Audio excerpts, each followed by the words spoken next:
Abdi Gusti unjuk tumaros. Dupi kuya kalebet kana hama.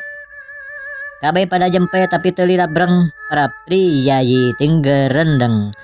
Ah, camat mah nu kitu bae ditanyakeun. Saur wadana nu jadi dunungan nana bari rada malik ningali kureret ka tukang. Nya teu hayangeun geura bubaran meureun. Saur wadana sejen. Saur hiji camat, his, teu umum bae aya kuya jadi hama. Nya jadi lamun matuhna di balong mah da kabeukina lauk. Lamun di balong da ieu mah di walungan aya oge nu nganggap hama.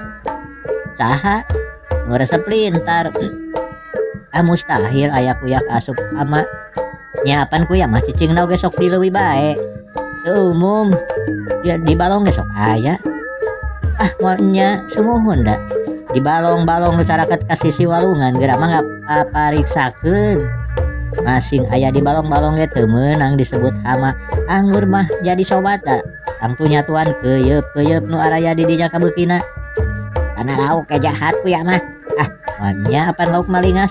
Lingas teh ceuk urang da kuya mah pinter ngadodoho. Para pangagung barang ngadarangu penarosan camat kitu kabeh pada jempe jeung ngamarana sakedeung.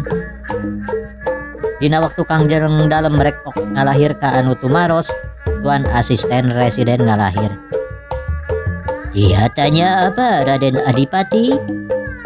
Dia tanya apa itu kura-kura terhitung hama juga atau tidak? Dia bilang pula bukan kuya. Kuya itu bahasa Sunda. Melayunya kura-kura. Tuan-tuan kontrolir. Oke gumbreng pada ngahalaturkeun katerangan basa Walanda na. Sanggeus pangagung-pangagung katimbang beres salah sauranana juragan patih mariksa ka camat anu naroskeun. Naon sababna nu matak camat tumaros kitu? Kumargi di bawah abdi dalam aya kuya newak embe di Tegalan. Jempe sakedeung geus kitu breng deui nu rea rame pating gerendeng. Mustahil. Ambu-ambu na aya kuya sasangkleng teuing nepi ka newak embe na sagede kumaha kuyana. Embena bae meureun embe anakna atawa embe kate. Piraku saumur nyunyuhun hulu asa kakara ngadenge aya kuya newak embe. Pohara eta mah. Lain kuya eta mah meureun bayawak atawa buhaya. Leuh eta mah teu beda jeung ajawa buntutan sadeupa bae. Lain mana teuing beberereanana keur waktu embe disaseret teh. Bereng nu rea ting gerendeng pangagung gumbreng deui nyaurkeun pi unjuk camat teh. Tangtu bae barang ngong oge ngadangu kitu juragan patih mariksa deui. Baru ewak embe. Sumuhun timbalan. Bukan lain kuya eta mah bayawak meureun. Sumuhun kuya. Nah sagede kumaha aya kuya nepi ka wani newak embe. Nyariosan mah saageungeun tampir.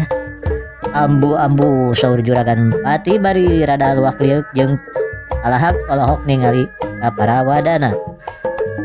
Tangtu bae nu rea oge salian ti pangagung Walanda mah pada ngarenjag sarta jarempe. Tapi henteu lila ger bae oyag bari rame salah sauran jeung garumuyu. Das ieu mah sukan teh geus dareukeut kana rugrug jagad. Leuh nah aya kuya gede-gede teuing sugan eta mah ratuna. Saur hiji camat. Leuh sok hayang mangihnogna bae hiji mah meureun seubeuh. Nah da bejana mah haram. Teu geuning nog penyu ge sok didalahar. Penyu mah sajen deui atuh. Teu umum da. His ulah carek cok marebutkeun naon ieu teh. Keur marebutkeun endog kuya juragan edah ageng. Leuh hayang meunangkeun inya ngarah ingun. Aku mah marabanana hambur lauk. Geus bere huut jeung hampas nyiar ka Tasik atawa Ciamis. Nabeukeun huut kitu paksa wae babalkeun kana sumutna. Cicik taroskeun ka juragan camat nah eta kuya teh awewena atawa lalakina. Make ngadongdon awewe lalakina. Eta bae lamun awewena rek ngahajakeun datang ka ditu rek neangan endogna. sabot gitu ngonggang jeng dalam mariksa datang kanurea ngadadak jempe. Camat cek saha aya kuya gedena munggah ngungkulan tampir teh. Dawuh dalam sanggem abdi Gusti pun lurah ransat bohong. Sembah nu dipariksa. Gening, pungaran desa nage geus tetela bohong. Arewas hiji pria jika tatanggana. Calik.